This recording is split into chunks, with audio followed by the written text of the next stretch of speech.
Secret lovers sudah jadi rahasia umum kalau kelapa muda selalu jadi buruan banyak orang sebagai minuman berbuka yang menyegarkan di bulan Ramadan. Tapi tahu nggak seberapa panjang perjalanan sebutir buah berdaging lembut dan gurih ini hingga sampai di tenggorokan pelanggan?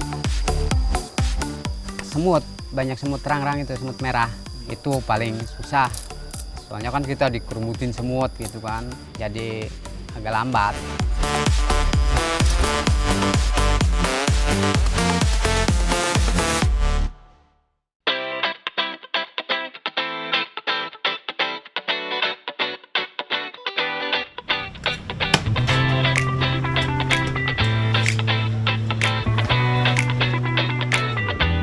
Bagi sebagian besar orang, berbuka dengan kelapa muda adalah definisi kesegaran yang hakiki.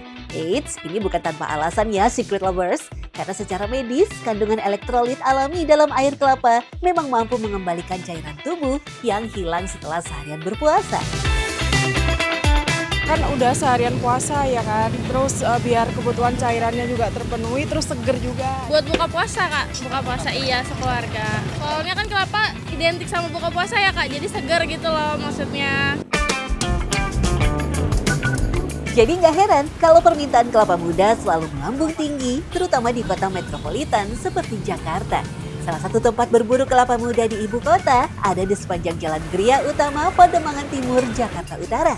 Di sini, deretan lapak kelapa muda berjajar rapi menunggu pembeli sejak siang hari. Biasa sudah belasan tahun bertahan di bisnis kelapa muda. Dia sudah paham betul soal pasang surut permintaan pasar. Dalam kondisi normal atau hari biasa, ia biasa menjual sekitar 200 butir kelapa per hari dengan omset sekitar 2 juta rupiah. Namun di bulan puasa, angka itu melonjak drastis hingga menembus 500 butir sehari.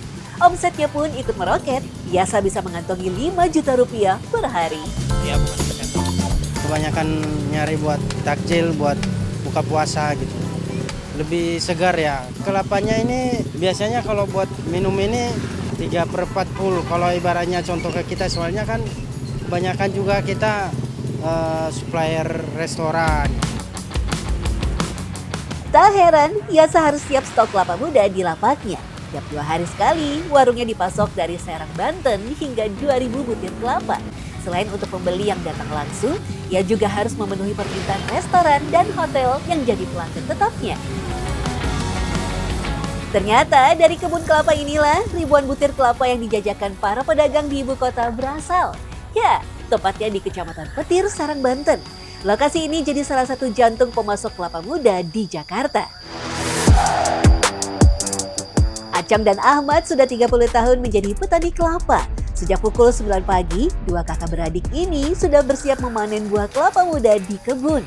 Alat yang mereka bawa sangat sederhana, hanya seutas tali tambang dan sebilah pisau tajam. Pisau sengaja dipilih karena jauh lebih praktis dan ringan saat harus dibawa memanjat ke atas. Kalau pakai golok sih ribet.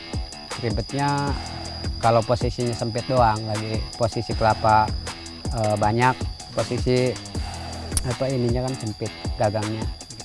Ya, kalau pisau kan tinggal dimasukin aja. Di sini pembagian tugas mereka sangat jelas. Acong kebagian sebagai pemanja. Tanpa alat bantuan apapun, ia sanggup menaklukkan hingga 50 batang pohon kelapa setiap hari. Sementara sang kakak Ahmad bertugas di bawah, bersiaga memegang kendali tali tambang.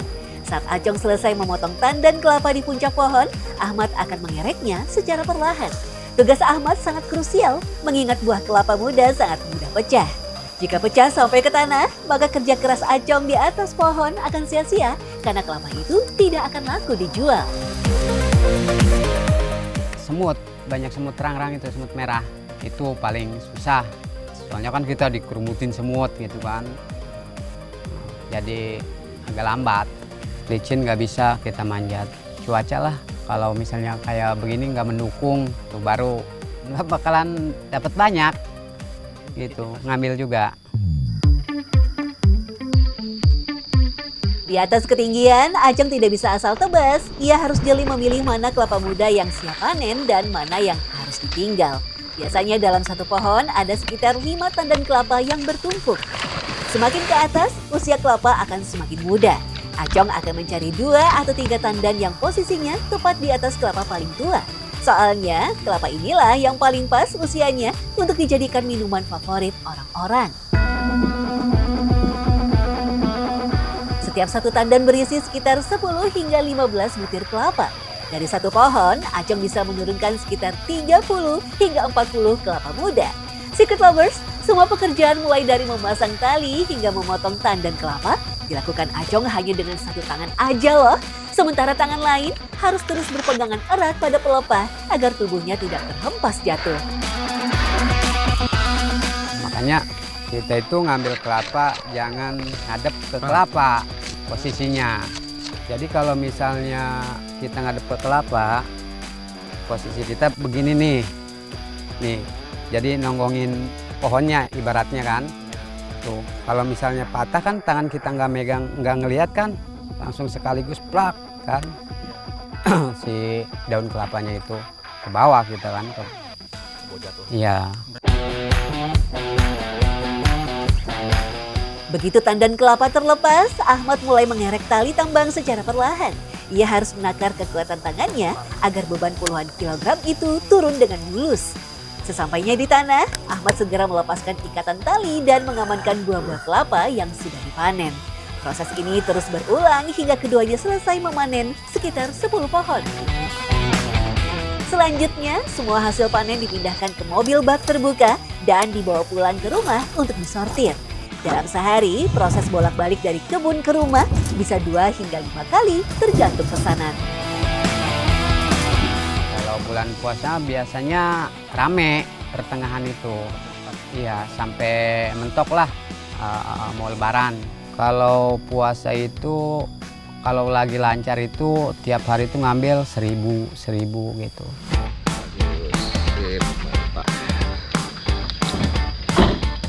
Setelah semua kelapa terkumpul di halaman rumah, pekerjaan Acong dan Ahmad belum selesai.